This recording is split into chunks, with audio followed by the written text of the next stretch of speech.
Wonderful. Good morning and good evening, everybody. Welcome to this webinar on climate change, food security, and COVID-19, challenges and opportunity, which is part of the series, Climate Resilient Development and Transformative Food Systems in the COVID-19 Era, the Solution Space. Thank you to all of you for joining us on YouTube and Zoom, and you will also be able to watch this webinar on YouTube later. This webinar is co-organized by the Buddhist Tzu Chi Foundation, ProVeg International, Loyola Marymount, Sustainability Health Education Foundation in collaboration with the CTCN, Climate Technology Center and Network, and the UN Environment Program. Our aim here is to create a solution space. Oops, I'll have to close my YouTube channel, perfect. Our aim is to create a solution space where stakeholders, including civil society, government, scientists, and UN groups can share lessons learned from COVID-19. We had a really good discussion 2 weeks ago that featured David Nabarro, Martin Frick, Cristina Tirado, Muzonda Mumba, Steve Chu, and Stineke Onama, and we look forward to another lively exchange today. My name is Raphael Podselver, and I work with the food awareness organization ProVeg International. We are based in Berlin in Germany, and our goal is to reduce the production and consumption of animal products by 50% in the next 20 years and accelerate the shift that is in a way already happening in part of the world towards more plant-based food systems and diets. I will be moderating the session today. And if you have questions or if you want to share your thoughts, please feel free to use the hashtag SolutionSpace. And we also created an email address, climatefoodhealth, so climatefoodhealth altogether, @gmail.com. You can also find it in the YouTube description. You will have the opportunity also to fill up a survey at the end and give us some feedback and thoughts. It would be great if you would be able to do it at the end of the session so we can also improve the format and think of like maybe other topics that we have not tackled yet. I will introduce our speakers a little bit later, Dr. Zitouni Ould Dada from FAO, Dr. Rose Mwebaza from CTCN, Debra Boudreaux from the Buddhist Tzu Chi Foundation, and Dr. Cristina Tirado and Dr. Filippo Dibari from the World Food Program before they will provide the input. But first I would like to remind us of a few numbers that I think are very important when we're talking about climate change and food security. So after decades of like decline, hunger and malnutrition has been rising again in 2015, remained stable in the years after, but the numbers are pretty horrifying, as it means that 800 million people, and that was like 1 year ago. So of course, like we're not taking COVID-19 in consideration here, but over 800 million people were suffering from chronic hunger and regularly not getting enough food to conduct an active life. At the same time, the WHO warns us that around 2 billion, and I insist billion, not million, people worldwide are suffering from overweight or obesity. So in a way, it shows that we have a food system that is not very efficient at the moment, as some people are not getting enough food and nutrition, while other people are having either unhealthy food or too much food. Food waste is another topic, with 30% of the food produced worldwide that is being wasted. And meanwhile, I also like to remind us that we're using 50% of the crops worldwide to feed livestock and not people. So to finish on these numbers, we all know, like since the FAO famous reports in like the last years, that animal agriculture is a topic that is being more and more tackled in the climate conferences and in general in the climate community, as it represents more than 50% of total greenhouse gas emission. So it's also something where we have to absolutely act in the next years if we want to stay well below 2 degrees. I would like now to introduce our next speaker, our first speaker, which is Dr. Zitouni Ould Dada. Zitouni, you are Deputy Director in the Climate and Environment Division at the UN Food and Agriculture Organization. Before joining FAO, you worked with the UN Environment Program for 5 years, but also with the British government, I think, for a very long time. and eventually also with the French government on international climate change during the French presidency of the EU back in 2008, I think. Zitouni, it's great to have you with us. Thank you for being with us. Could you give us some insights on the current situation regarding food security? I know it's probably not a lot of very good news, but like, can you give us like kind of like, you know, like a feeling of where we are at the moment and perspectives from the FAO supposed to tackle this food security crisis and to get back on the climate agenda? Zitouni, I'll leave it to you in Rome. Well, thanks very much, Raphael, for this kind introduction. Greetings, everyone. Thanks very much to the Buddhist Tzu Chi Foundation for the kind invitation. It's a pleasure to take part in this webinar. You started by highlighting really a shocking contrast, which is the fact that, you know, today we have 820 million people go hungry because they don't have enough food to eat. And on the other hand, we have 2 billion people who are eating too much and they're either obese or overweight. So there is a problem with exactly the food systems, as you said, in how it is failing to feed us in a nutritious way. But let me start first by highlighting, you know, what was this year about. You know, the 2020 was set to mark really an important milestone for increased ambition and global action on climate change, but also for developing a global framework for biodiversity.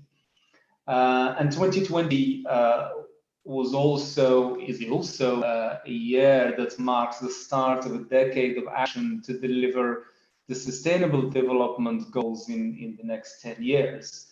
But then we had the COVID pandemic, obviously, who arrived, and with its devastating consequences, disrupting all the plans and preparations that we've been having for the global events on climate change and other events of important nature, such as biodiversity and others. And in fact, the world was caught and prepared. And the pandemic really exposed the fragility of our economies and our global ability to deal with the virus outbreak. But as the world continues to battle with this pandemic, climate change really remains the global crisis because it threatens our survival. And what that means is that if we don't really take urgent action and not to forget about the climate emergency, then this will continue to seriously place food production at risk, particularly in countries, in regions and communities who are already highly food insecure. So it will affect the food availability by reducing the production of crops, or the productivity of crops, the livestock, fisheries. It will also hinder the access to food, and it will disrupt the livelihood of millions of people, particularly in rural areas who are really dependent on agriculture for their income and their livelihood. And in terms of the divide between the urban and rural poor, they will both be exposed to higher and more volatile food prices. And inevitably, the other consequences is just climate change will also cause distressed migration, and it will jeopardize really the progress that we have already made towards achieving the Paris agreements and the SDGs. So briefly on our response as FAO with regard to ensuring food security and nutrition as a result of COVID in particular, we have been assessing the impact of COVID-19 on food security and nutrition, in particular on trade as well and the value chain. And on the food availability and accessibility as well, and what we have been doing is providing evidence-based policy analyses and recommendations to countries to prepare them best for dealing with this crisis, not just now, but the aftermath as well, in terms of dealing with the consequences. And in terms of climate change, obviously we have been continuing with our active involvement in the various activities, particularly the support to countries to revise and implement their nationally determined contributions, the NDCs, also the national action plans, and with regard to the development and implementation of the Coronavirus joint work on agriculture, which recognizes the importance of the sector in tackling climate change. In relation to COVID and continuing with addressing climate change, there is another crisis that we haven't been talking about, where FAO has been actively engaged in dealing with the response and supporting countries. That's the desert locust upsurge that has been happening in the Horn of Africa, in Yemen, West Asia, West Africa and Sahel. And why? Because this could have devastating consequences in the regions I mentioned, and countries which are potentially, and this could potentially cause crop damage and threaten food security in these countries, which are already affected, as we know, by various episodes of drought and conflicts and high food prices, in addition to dealing with the crisis of the pandemic. So our response in this has been very active, very important, particularly in trying to continue the surveillance and the assessment, the impact assessment, but also in safeguarding livelihoods and promoting recovery by dealing with or targeting livelihoods protection and recovery support, including intervention through cash to countries and farmers, but also making sure there is a collaboration between the various actors, not just the UN agencies, but beyond that, in dealing with the response and building national and local capacity. Now, let me finish by making 2 points which are to do with the experience we've been living with dealing with COVID, and particularly on the linkages between the COVID pandemic, food security, and climate change. And the point here is that this is an opportunity to really look at the lessons of how we've been responding to this pandemic and rethink the future of our food systems and how to build back a better future. So let me mention just 2 points, and the other points maybe we'll deal with them during the question and answers. The first is that the COVID pandemic has given us a flavor of what dangerous climate change would look like and the damages it would cause to our economies and societies, in addition to the damages that it's already causing, and to our survivals, especially if we are not prepared for it and if we don't really upscale our actions and our ambitions. So countries are putting in place, as we know, recovery plans for their economies. This should really use this opportunity to design the recovery plans and strategies to also help accelerate the shift to green and sustainable economies and resilient and inclusive societies. And the second point I want to make is that, as you mentioned, Raphael, in the introduction, in terms of the need to transform our food systems, actually the pandemic has made the case for a radical transformation of food systems even more timely and urgent. Because not only the food system have been proved to be extremely vulnerable to disruptions caused by crises like COVID-19, But they're also, as I said earlier, failing really to properly nourish people and operate within the environmental boundaries. So, because as we know, they're major consumers of water, energy, natural resources, and of course, they are an important contributor to greenhouse gas emissions and biodiversity loss. So, the food systems are also key to tackling climate change, achieving food security, and many of the sustainable development goals, but they need radical transformation to become more efficient, resilient, and sustainable.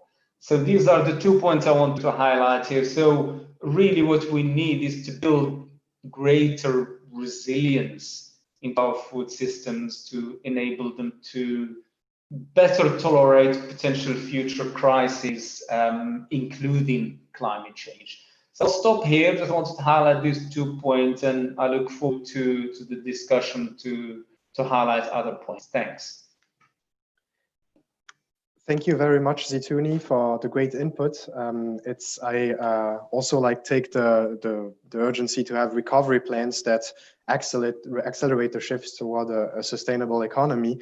And I think, yeah, it's what you said, the need to transform our food system, but not just a little bit at the margin, but probably to really think differently about how we're going to consume in the future, especially in the global north, I think. I would like now to introduce our next speaker, Dr. Rose Mwebaza. Rose, you are the director of the Climate Technology Center and Network, CTCN, which is the operational arm of the UNFCCC technology mechanisms. The CTCN is hosted by the UN Environment Programme in the UN city of Copenhagen in Denmark. Rose, thank you again for being with us. And I would like to ask you if you could present us some of CTCN's work, also maybe just briefly explain what CTCN is doing and present some of the work that you're doing in supporting developing countries, both on food security, agriculture, but as we just heard also from Zitouni, on shifting towards also more sustainable agricultural practice. That I think is very interesting.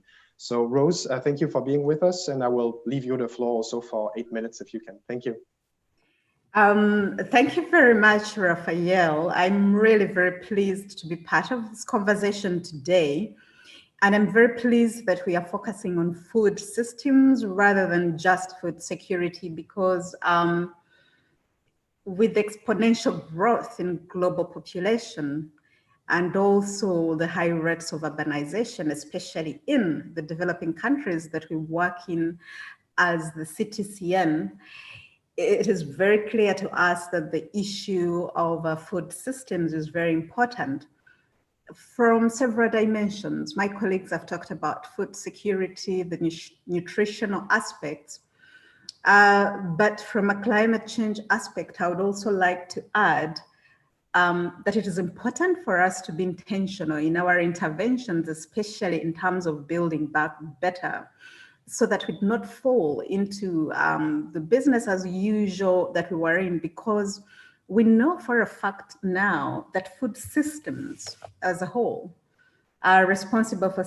almost 70% of all water extraction, but also that they are also responsible for 60% of biodiversity loss. And that, for example, we generate up to 1/3 of the global greenhouse gas emissions from beef production, something you talked about, Raphael. So within the CTCN, our approach has been to work with developing countries to provide them technological solutions that enable them to engage in systemic agricultural production that is adaptive to climate change, but that also limits or puts them on the pathway to low emission greenhouse gases. And that has been important for us because it's also the key to creating resilience in food systems. So in CTCN, our work spans a range of support areas from agriculture to forestry and land use, and or AFOLU as it is popularly called. And basically, Overall, for now, we have been able to provide support to 27 countries, focusing on just adaptation technological solutions for the agricultural sector, and 14 technical assistance adaptation project areas, just focusing on food security, agriculture, and forestry. The majority of these have really focused on water, creating resilience, and early warning. Now, as the technology mechanism of the UNFCCC, I think we've been told often that we now do have the technological solutions that can help us create resilience, but also abate greenhouse gas emissions as one of the mixes for dealing with the global climate change challenge. And so this is one of the things that we are promoting actively. We have been able to provide overall 280 technology solutions in around 100 countries. We are what you would call a technology matchmaker. And the way our support to countries works is that the UNFCCC has established national designated entities in right now 161 countries whose sole responsibility is to work with the CTCN to identify technological solutions that support the commitments made under the Paris Agreement. And for agricultural systems, the countries, through their national designated entities, approach us with the technological solutions they want for a particular sector, and we match them to a technology supplier. How do we access the technology suppliers? The network, in the word CTCN, Climate Technology Center and Network, is a network of over 550 technology service providers who have been pre-approved by the members of the Conference of Parties to the UNFCCC, and through an advisory board, they've provided the guidance on how, we identify the technology service providers. So private sector companies, think tanks where countries need support for capacity development and or policy or regulatory frameworks. So we offer the whole range of support and technological support. A large component of that focuses also on placing emphasis on endogenous technologies, where even as we support technology transfer mostly from developed countries to developing countries, we also encourage the development or enhancement of endogenous technologies that enhance adaptation or create resilience.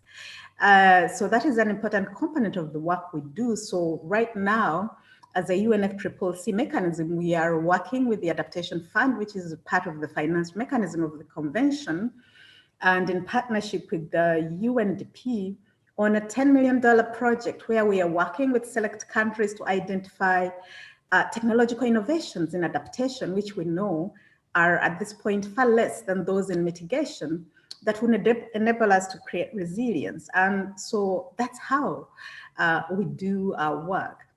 I would also like to use this opportunity to say part of the reason why I find this really a very useful space for us to be engaged in as the CTCN is that, in fact, requests relating to agriculture generally and food systems in total constitute some of the highest demands from countries. As I've said, our clients are developing countries, small island states and LDCs. So I am pleased, and I hope going forward, we could work with our colleagues, for example, in FAO, to identify more private sector solution providers that we can match with countries, because this is an area of great demand, but also a general call to any of our participants who could be online that please do join. The network is free, but there's a criteria for joining, as I said. And once you're a member, we are required only to work with those private sector and NGOs and think tanks that have been approved. But it is important, because we do have to match the government requests to properly vetted technology service providers, because one of the things also countries ask us to do for them is often they're approached by a whole range of service providers. Technological innovation now is really advanced in all areas, and they ask us to curate these technologies. Is this the appropriate one? Would it create sustainability or resilience? And this has worked very well. So these are just some of the initial ideas I would like to share with you about our work, and I look forward to the conversation. Thank you very much, Raphael. Thank you, Rose. It's wonderful to hear about the CTCN. We were looking, a lot of us, for a long time to have some discussion also on the role of technology. So thank you very much for your great input. I now want to leave the floor to civil society, and we have we're very honored to have Debra Boudreaux with us from the Buddhist Tzu Chi Foundation. Debra, you are the Executive Vice President of Buddhist Tzu Chi Foundation, and you have more than 30 years of experience working on major projects related to charity, medical care, education, humanitarian aid. You were previously also the CEO of Tzu Chi Medical Foundation, and you worked also, I think you led teams on international disaster relief missions around the world. Finally, you also lead the Buddhist and Catholic interfaith dialogues, and you serve as a member of the UN Multi-Faith Advisory Council. So Debra, I will leave you the floor and ask you to present us maybe a little bit the perspective from civil society and what are you doing on the ground, specifically on this topic actually of food security in the broader frame of food systems, as Rose just mentioned, and present us a little bit some of your activities. I will share the presentation also now. Good morning, everybody. Thank you, Raphael. And then thank you all the panelists. It's a great pleasure that we can have this kind of platform to learn from each other's. Indeed, Tzu Chi Foundation, in terms of COVID-19, for doing the food security wise, I really would like to take this opportunity to share with you all what we have done. And it's been a long process. So what we do, can you start it from the slide number 1, Raphael? Thank you. Go all the way to the number 1. Yes, Buddha's in action. So the CSO, it's really trying very hard. This time, COVID-19 is pretty much a pandemic on top of another pandemic, what we already facing, the climate change. So can you move to slide number 2? Tzu Chi have 4 steps, 4 practice of the food security. This 4 practice, we are trying to prioritize the most vulnerable. So this one we focus for global South and global North. Later on, we have more time. I will share one by one about our global South. We focus for Philippines, target for working poor, and Thailand for refugee. Indonesia, you never think about, we target for graveyard workers during the COVID-19. And India, we're working with the same Kamela and then other interfaith teams.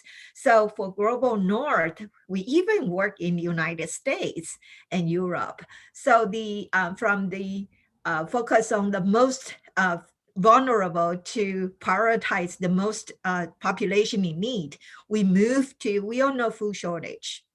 So how to focus on logistic innovation, how we do it. So we provide more cultural appropriate food boxes, food package, and we reach out to the community through various sites, school sites, senior citizen centers.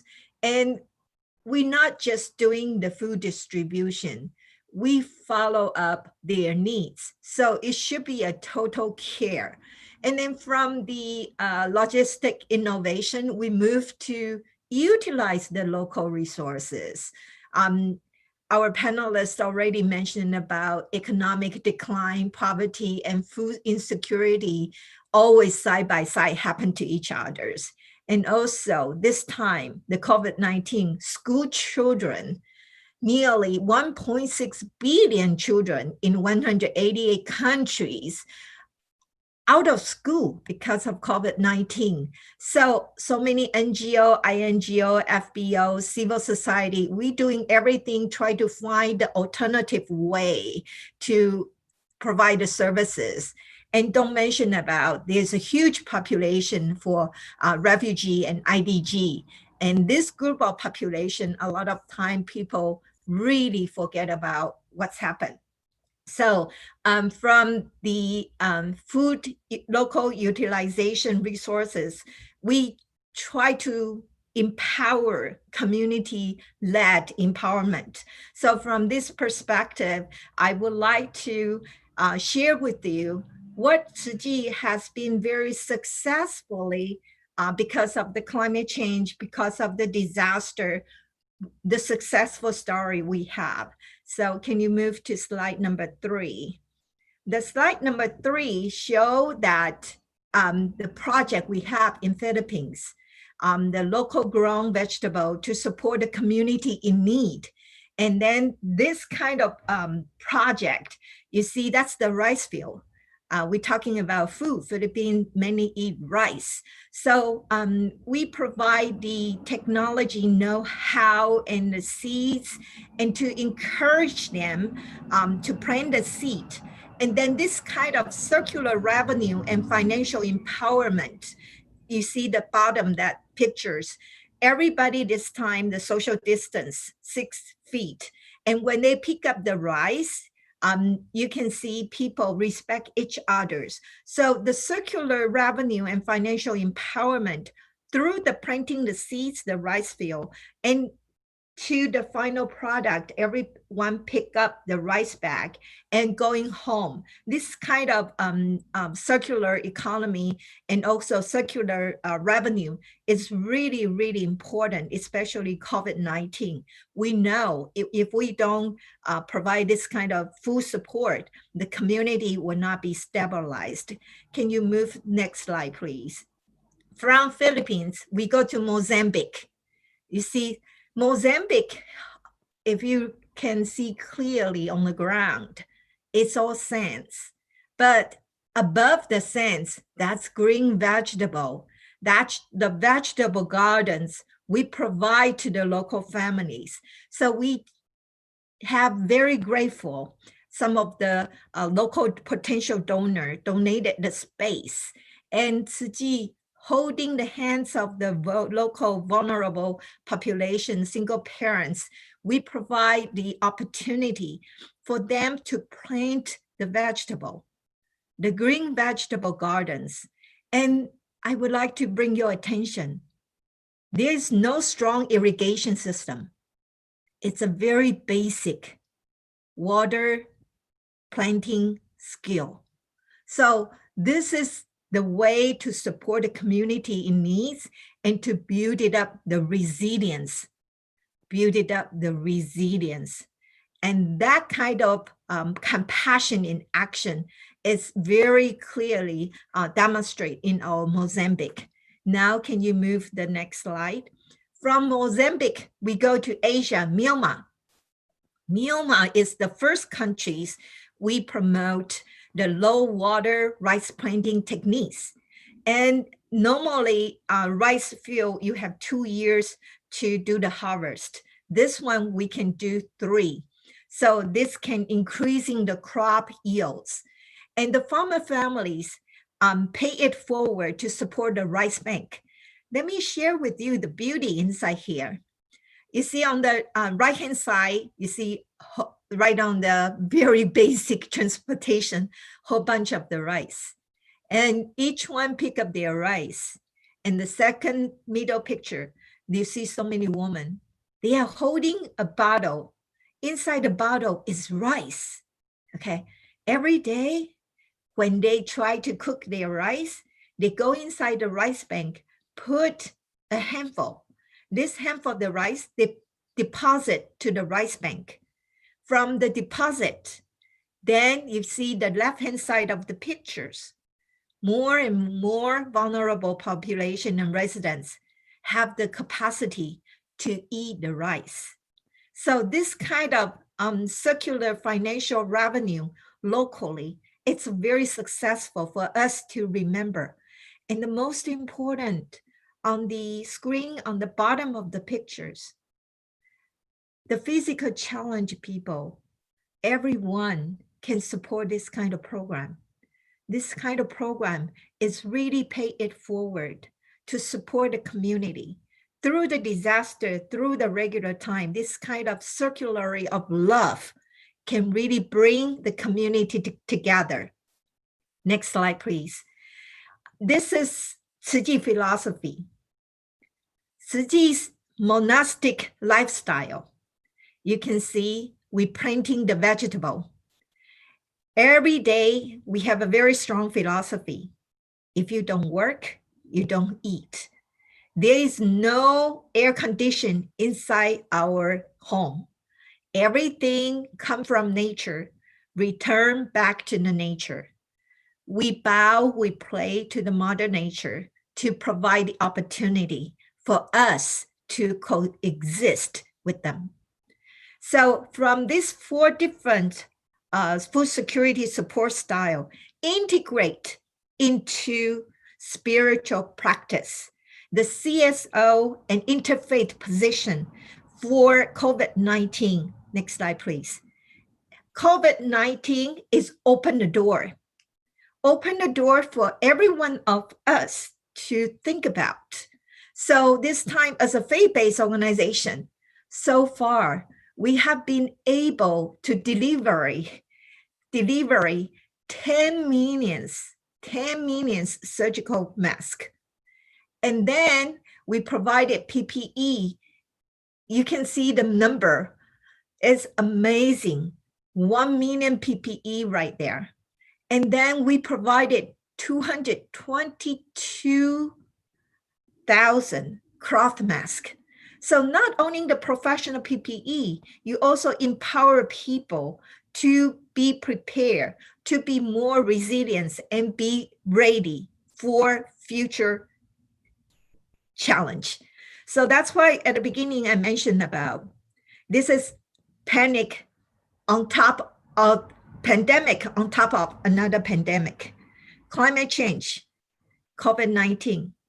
It's a call from the mother nature to remind every one of us. From pandemic, we move into hunger, starvation. From starvation, we're going to face more and more challenge. So what will be the way for us to be prepared? That's think about it. And that's my presentation today. So thank you very much.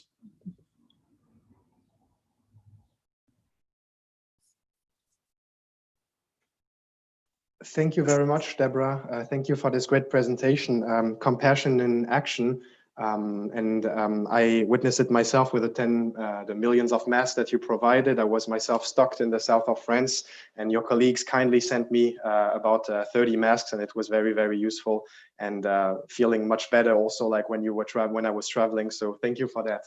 And thank you for really the concrete examples of your work on the ground, which is pretty impressive. I remember that we also had this discussion about your work with one of your colleagues during the HLPF with Zitouni too, actually, and it was very, very interesting to see the concrete projects that you have. I would now like to move on. Thank you again, Debra. I would like now on to move to our last speaker, which is Filippo Dibari. You are the head of nutrition at the World Food Programme in Ethiopia.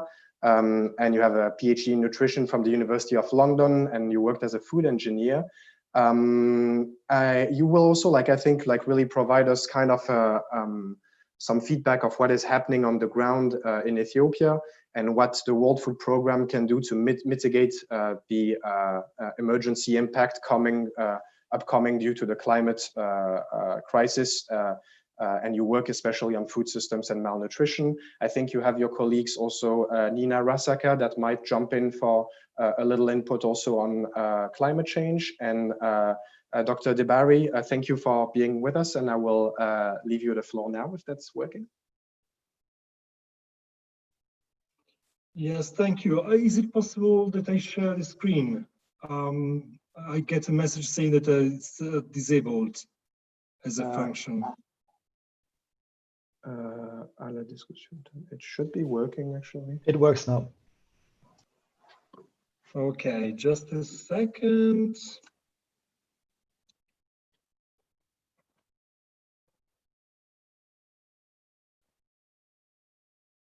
let me know if you can see my screen. We can see your screen, Filippo. Thank you very much. And if you can keep it to 8 to 10 minutes, it would be great so we can have a little bit of Q&As at the end. Absolutely. I'll try to do my best. Thank you, So I'm going to present the experience that we are working upon in Ethiopia, jointly with my colleague Nina Rasaka from climate change unit. I'm working in nutrition specifically. So just to give you a snapshot of the situation in Ethiopia, the Ethiopian food systems are not able to provide a nutritious diet because only 13% actually of the production and the import is actually nutrient dense. All the rest is based only on grains, oils, sugar, and others, and therefore cannot contribute to a nutritious diet. On top of that, Ethiopia has the lowest diet diversity in Africa among children under 5, the lowest one. And that's already a good hint why there is so much stunting, chronic malnutrition among children under 5. And now, going into the desert locust and malnutrition, I've copied and pasted here a couple of very recent analysis that we did, trying to look at the location between the locust, the locust impact in the next months to come, and also where stunting in Ethiopia is located. And you can see there is unfortunately, quite a good overlapping. So we are really trying to do our best to circumvent this. Nina, do you want to say something about COVID and the impact on food systems? Over. Sure. Thank you, and good evening, good morning, wherever you are, everyone.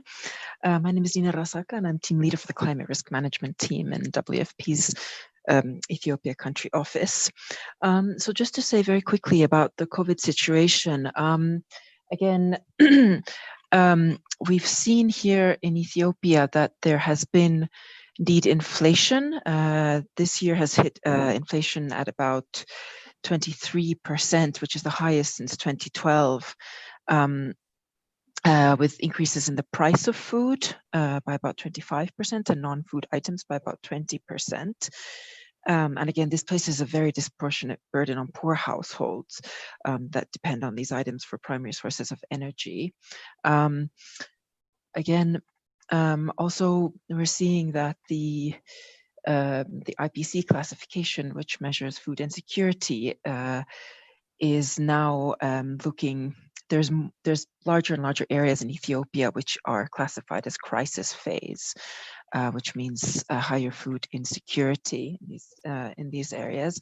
And again, in terms of poverty, because of high inflation, high food prices, for instance, the prices of staple cereals are much higher than the previous year, and also the averages for the last 5 years in the same month. And if we look, for example, at maize, this stands at 32% above the corresponding price a year ago, whereas the same for teff, which is a local grain here in Ethiopia, is about 52% higher than a year ago. These are historic highs. Just to say also, we're seeing in terms of the poverty rate, again, because of the vulnerability and the large number of smallholder farmers, there's a large share of households at risk of falling into poverty, especially, and these are all relating to some of the shocks following primarily from COVID. And it means even that some of the gains made in poverty between 2011, 2016 could be wiped out. So there's some pretty severe impacts over. And just to say a very quick word about the the R4 Rural Resilience Initiative in Ethiopia, sponsored by the government of Germany. Next slide, please. This is an integrated climate risk management program. It's part of the resilience building programs we do in WFP. Again, Ethiopia is not the only country where this is being implemented in, but there are various other countries in Africa, Kenya, Malawi, Senegal, Zambia, Zimbabwe, and Burkina Faso, where this is implemented. And in Ethiopia, we aim to ensure the food security, nutrition, livelihoods, and climate risk resilience of about 1 million vulnerable farmers. Again, this targets some of the most poorest farmers in Ethiopia through the government's the large social safety net program, which is the PSNP. And how again, next slide, please. Primarily, we're working in the Tigray and Amhara highland regions in Ethiopia now. We've managed to register over 65,000 households this year. R4 is quite an innovative product. It approaches climate risk management through 4 different strands of risk management. Again, the primary way and one of the most innovative technologies we use is weather index insurance. So again, this is an index that's based on a weather index, so it can be very easily monitored. There's a trigger. We look at drought index, so there's a trigger, and if that, which is set using a very complicated process of index development, it measures rainfall using satellite data over a certain period, and we're also working to ground truth this. If this is triggered, then the smallholder farmers get immediate payouts from this, and it means that there's no validation or checking required as you would have with the more traditional large-scale crop insurance.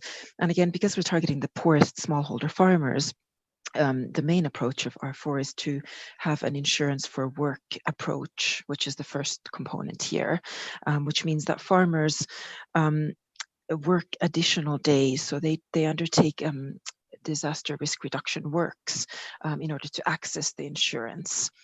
Which means that they don't necessarily need to then pay cash contribution. Although and this again fits directly into the government's PSNP scheme, which also has an insurance for asset creation approach. And we're also looking at credit and savings approaches that can then help. Farmers take small loans to diversify their livelihoods, and also develop savings accounts so that they can then, with the aim of eventually enabling them to save up for buying a premium at some point.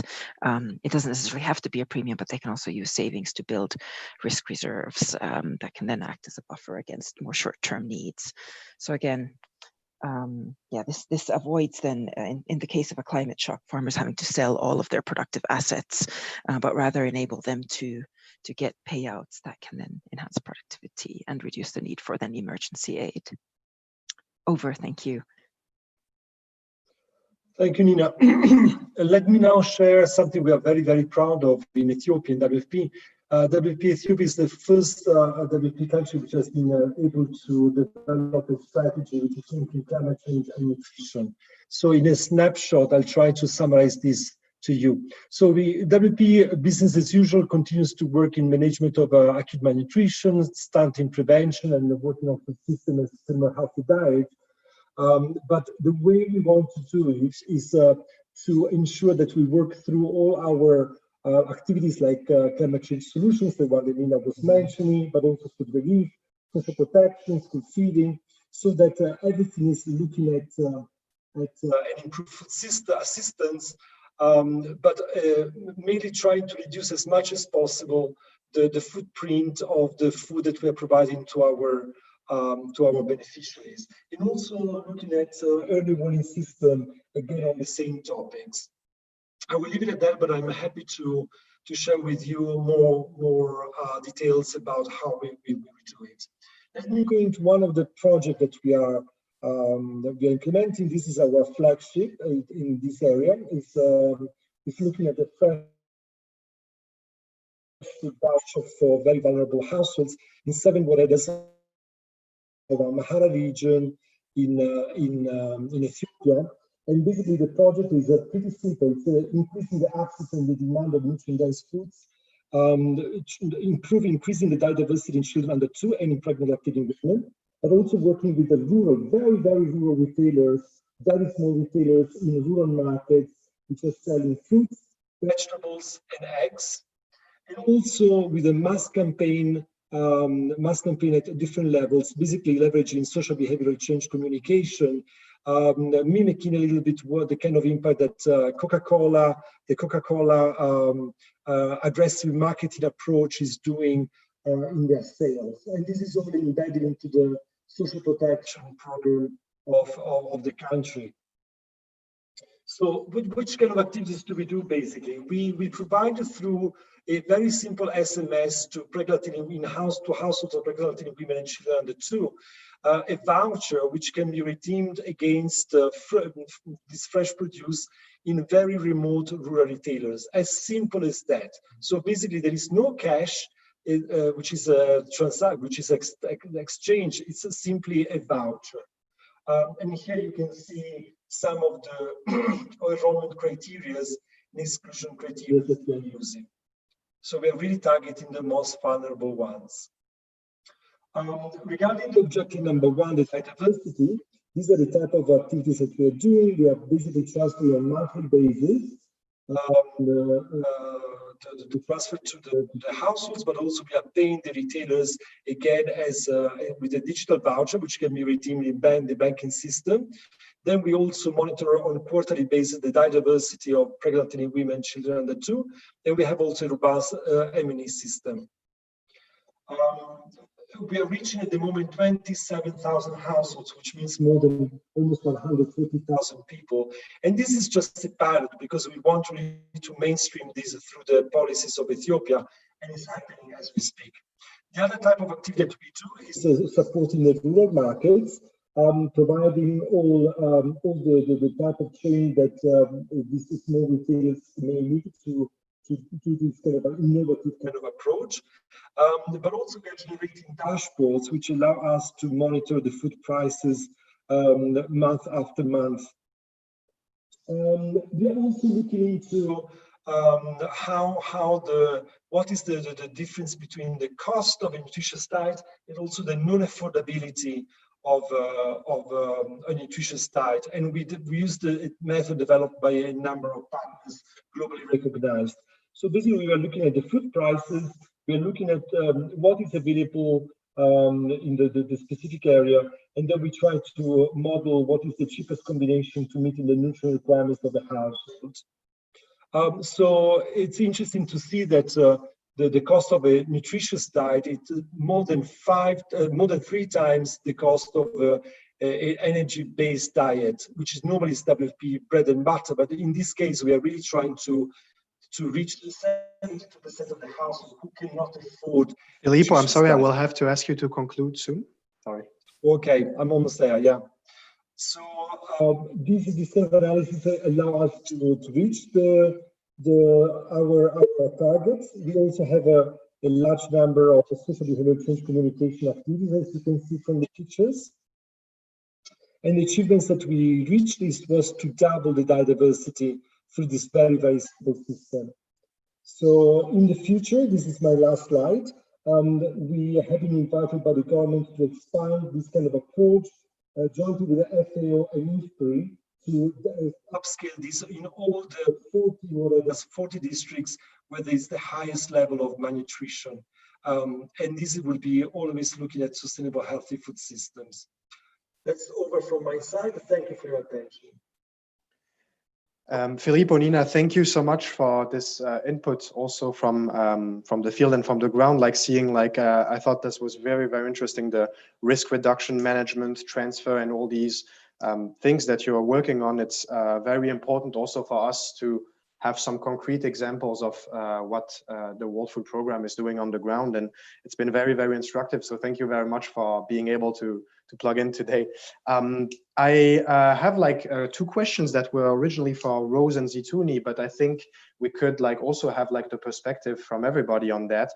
I will suggest that you also like can answer to one of both questions, or like to the 2 of them if you'd like. But the question was, how important is digitalization and technology in the current era of COVID-19? So what role can technology play concretely? And the second one is about the future of food, and we're talking about food systems and about like the necessary shift towards like probably more plant-rich diets, etc., in the global north. And I know, Filippo, you might be interested in answering on this one too, as as it's also a topic that that you're interested in. So what about the future of food and food innovation? Which role can it play also in climate mitigation? I'm thinking especially of like more plant-based, you know, like diets or plant-based innovations and products. I would suggest that Zitouni starts, Rose might follow on those two questions, and we'll have like a maybe like anyone that wants to answer this question on technology and the future of food. Zitouni, do you like to start? Yes, with pleasure. Thank you. And I'm sure that Rose and other colleagues will add to this important aspect of digital technology and innovation, as you said. And I think it's because of the change in our lifestyle and habits because of the pandemic. We are all relying on technology, like how we're doing for the webinar and other means of communication. But when I talked about the radical transformation of food systems needed now more than ever, obviously there are various factors that have to be in place to enable that. And I think the technological innovation is absolutely key. And we have to harness the power of digital technology and innovation to achieve the transformation of food systems. Because this has so many benefits when we think about the future of food, when we think about the resilience and sustainability of food. So digital innovation and technology, as I said, is a key part of realizing the food system transformation, because it can increase productivity, and that's what we're looking for, since there will be increase in demand for food because of the growing population. It can also increase efficiency and yields. But the other thing, obviously, we want is to make sure that we preserve natural resources as well while we're producing food. So we can harness, as I said, the power of digital technology for this. But the other important aspect is, and I'm sure Rose will talk about the diffusion of technology around the world and the importance for that. We want to make sure that we're bridging the divide between the rural and the urban divide, and also to make technology and digital technology available for everyone, particularly women and young people, because as we've seen with the current pandemic, it's important to have access to information, to technology. But in the case of food security and particularly smallholder farmers and family farmers, is to have access to the market as well. And innovation and digital technology is absolutely key for that. As we heard from WFP, you can see it just with mobile phone, you can have all kind of access being facilitated. And the other thing, obviously, in addition to accessing the market, is it's all about improving people's livelihoods and incomes.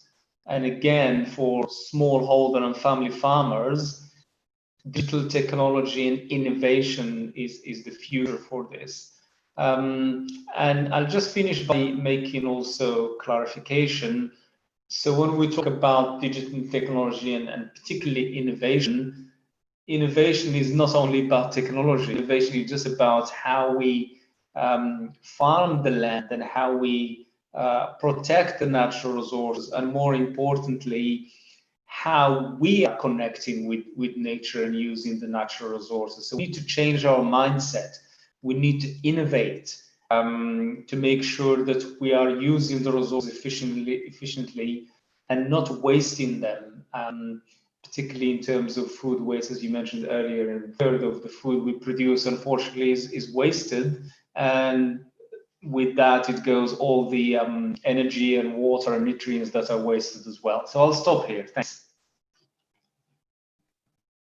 Thank you so much, Zitouni, for your thoughts. I thought it was a good follow-up maybe to see with Rose, if you wanted to answer one of this question on the importance of technology and digitalization and the future of food and innovation in foods. How will we eat? What will we eat? And how do we need to shift to achieve more resilient, sustainable, and healthy diets?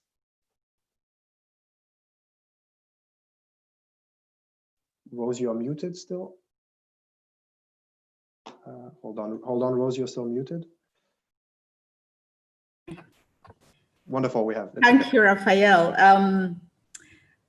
I think in terms of the role of technology, within the framework of what we do at the UNFCCC, it's an enabler. We see technology as an enabler for the kind of transformation we need in agricultural systems to create resilience and to enable adaptation, but also to help us live within the planetary boundaries by controlling greenhouse gas emissions.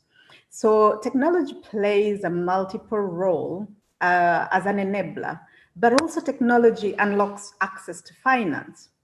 So if you look at, for example, the Green Climate Fund, we've been able to work with 20 countries now to use their Green Climate Fund readiness components for technology and the GCF Readiness 2.0 to identify these technology solutions they need to enhance their ambitions in the second round of NDCs in a way that creates resilience.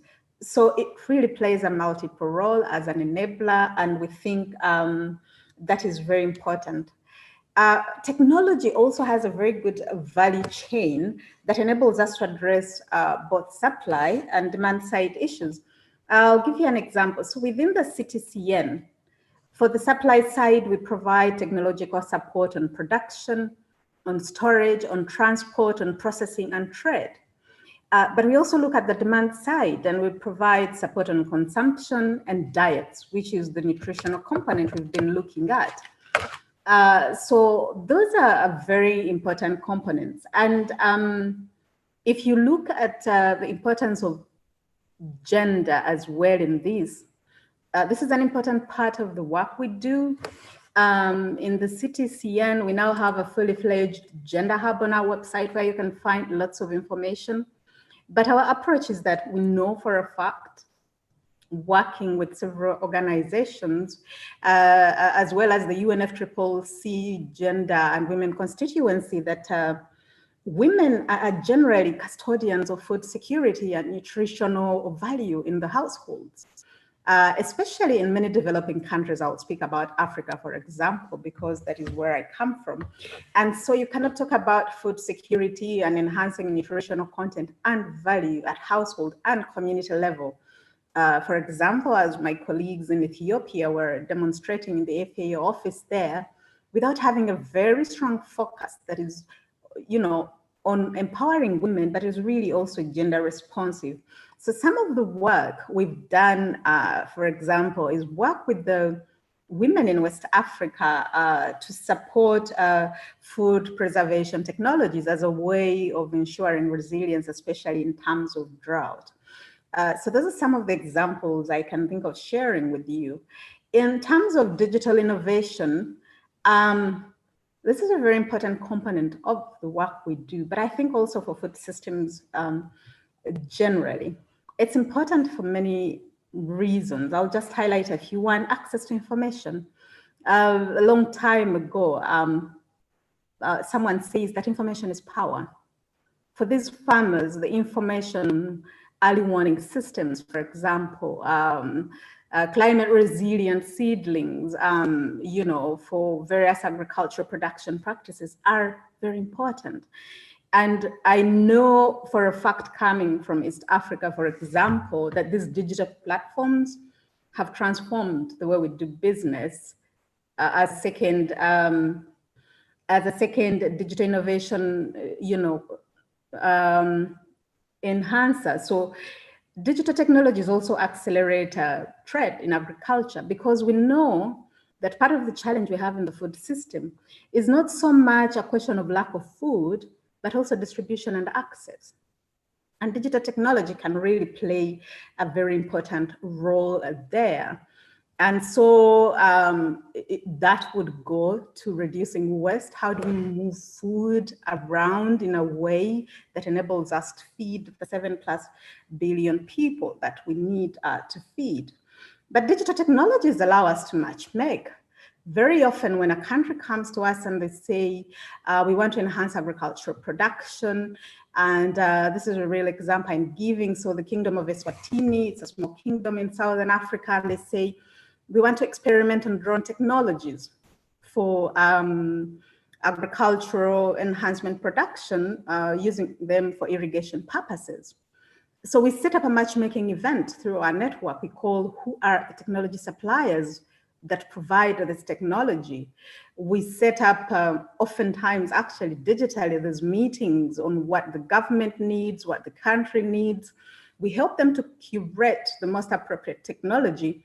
Sometimes we also tell them this is not an appropriate technology, but either way, the importance of digital platform, there's a matchmaking platform is very important. And then lastly, of course, capacity building. These days you could put people together, but you could actually send information across. I lived in Ethiopia working for UNDP there. You could send it across on an SMS.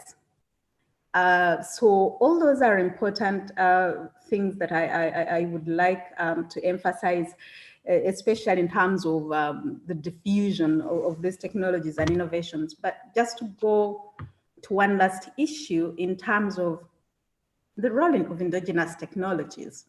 I know for a fact that in several communities, one of the best ways to create resilience is actually to work with these indigenous technologies in the communities that have allowed them to survive for many years.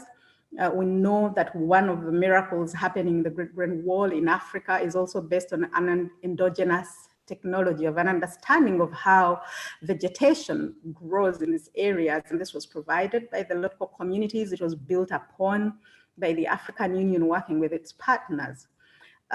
So that is an important part of the work we do.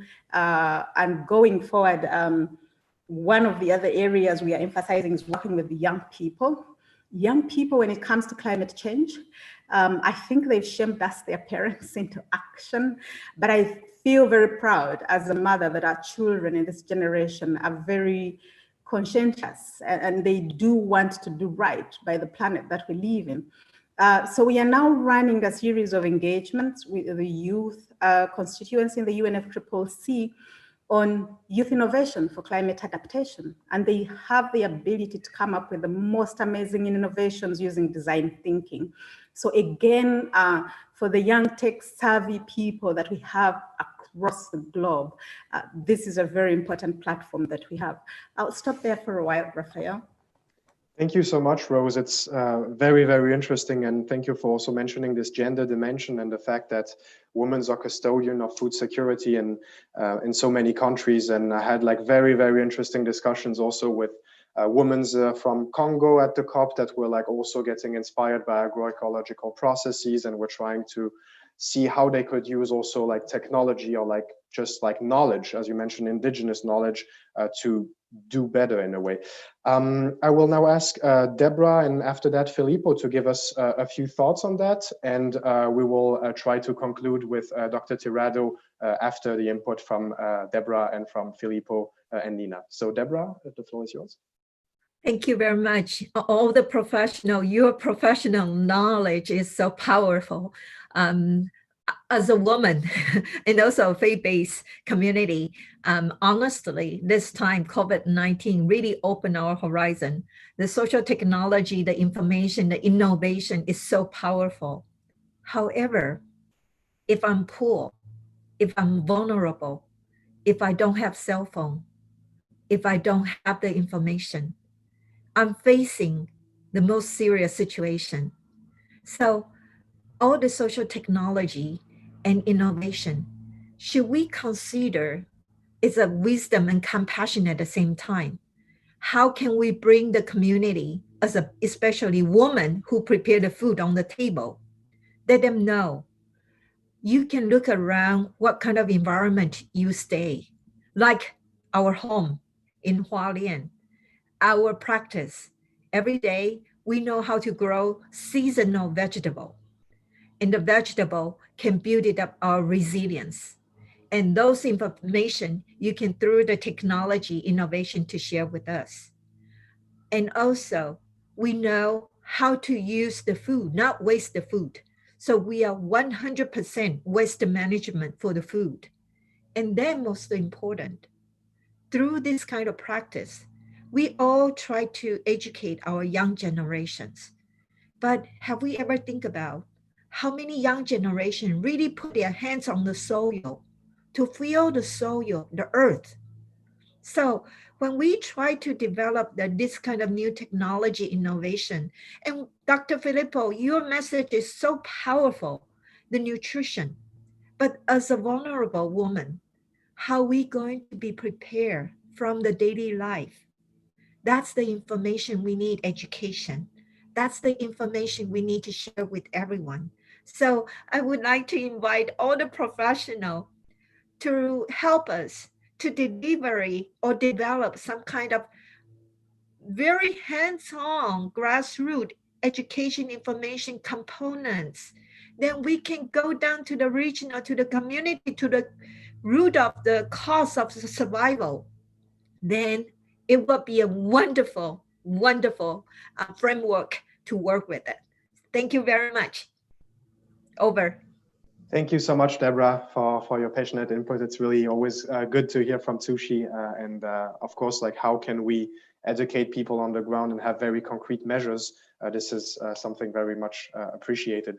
I will now leave the floor to Filippo and Nina to maybe provide us a little bit of input on those questions, both of technologies and innovation in food. How do you see that also maybe from a personal point of view, from like, you know, the potential that you see in possible more sustainable diet shifts, or the role of like having also food innovation in different regions. Filippo? Yes, yeah, thank you. I feel really humbled by Debra's words. So thank you so much, Debra, for the reality check you're talking about. What I can say is that from a very hands-on point of view, we first looked in what was the penetration of analog, very simple mobile phones in the community where we are working for. And we saw that it was worth doing it, because basically now the simplest mobile phone, not smartphone, but mobile phone, are present basically more than 80–85% of the population. So that's why we chose that platform. That's one thing.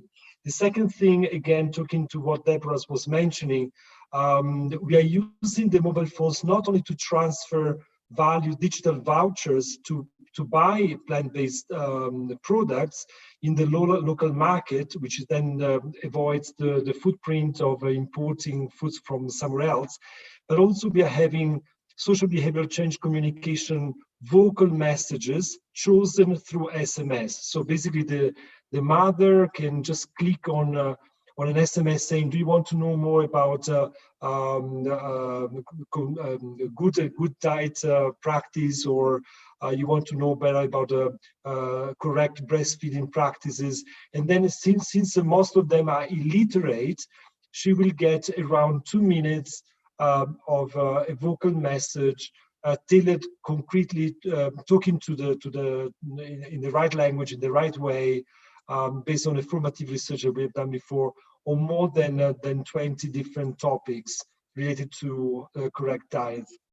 And I think that I would like to share with you is that it's amazing, because with COVID, these kind of solutions we found became all of a sudden particularly interesting for the government and for the partners. So, for example, we have been approached by the Imperial College of London to now develop a monitoring of the diet diversity, which is one of the key problems globally. We don't know what people are eating and why they're eating what they're eating, and where they're not eating what they should be eating. So we're going to be using artificial intelligence, basically putting some questionnaires on their diet diversity and the reason why they're not eating concretely, so that we can shoot in 30 seconds more than 3,000 interviews using artificial intelligence voice recognition, and that will generate even more data to understand better what poor people are eating and what the constraints are. And then if you have the data, you can work more on advocacy, you can work more on concrete solutions. I leave it at that. Nina, you want to maybe to say something as well? Over. Sure. No, thank you. I was also thinking about these questions, and the digital technology came to mind. I didn't have the chance to speak about it so much in my presentation, but we have a similar project in the Somali region in Ethiopia. And in fact, there, again, when we're thinking about the digital technology, we're also trying to use this to increase financial inclusion, especially where the kind of savings and credit processes are involved. And actually in the Somali region, we have a similar type of weather index insurance. And here, all the beneficiaries, this year, there's about 15,000 households. All of the ones who have mobile phones are enrolled into a mobile banking service, which is provided by the local Somali microfinance institution using a local technology platform. And again, one payout was triggered under this scheme last year, which was all transferred directly. So this was a payout in total of over $400,000 transferred to about over 4,500 individual household mobile accounts. And this meant that they were able to withdraw this money much more directly. So again, enabled in order to use it for their immediate use. In this case, this was for feeding core livestock at the height of drought. So again, and there's a lot more interest in general in Ethiopia now, again, in these digital financial services, again, even more so given COVID, as mentioned by Filippo. And again, just because this provides a much more direct way of reaching these beneficiaries, having whether it's payouts or whether it's savings or credits. Again, when we're looking at the gender dimension, this is also an easier way for some of the female-headed households to participate financially. And in fact, we're trying to do a study on how to enhance this in the R4 project that I talked about in the Highlands, where the mobile phone penetration is not as high as in the Somali region. So again, there's a lot of potential, and we are trying to also harness that in our project. Even spurred on even more by the COVID impact. Thank you. Over. Thank you so much, Nina. Thank you, Filippo, for the thoughts, and also on technology. I think it's always very humbling and interesting to have very concrete examples of how of the challenges on the ground. We're going a little bit over time, but we will have now the concluding thoughts from our friends and colleague, Dr. Cristina Tirado. Cristina, thank you for joining us and for co-organizing these series of webinars with us. You work with the Sustainability Health Foundation, the Chi Foundation. At the same time, you're an IPCC lead author. You have a lot of different functions. You are one of the go-to, I would say, experts when it comes to food systems, to building resilience and transformative, healthy food systems. And it's been a pleasure working with you. So thank you so much for accepting to give us your concluding thoughts on this webinar. And I will leave it to you, Cristina.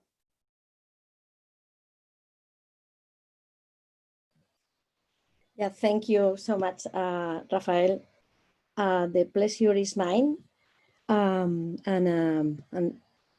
I mean, we have been hearing so many different parts of a whole equation. We have been hearing very clearly about radical transformation of the food systems, about resilience, technology as an enabler for adaptation and mitigation, and including indigenous technologies, the importance of digital technology for finance access and hence for empowerment and inclusion, gender responsive community-based approaches, feasibility and effectiveness of risk management programs and early warning systems that could be replicated in other regions and countries, and cost-effective, sustainable and healthy diets in Ethiopia. which could be also transferred to other regions, and potential use of artificial intelligence. And we have been also hearing about the spirituality, the importance of spirituality as a driver for change. And in general, all the different speakers and stakeholders are talking about a more inclusive, green, healthy, resilient recovery from COVID-19. And still, every sector or every group is considering resilient and inclusive and green differently.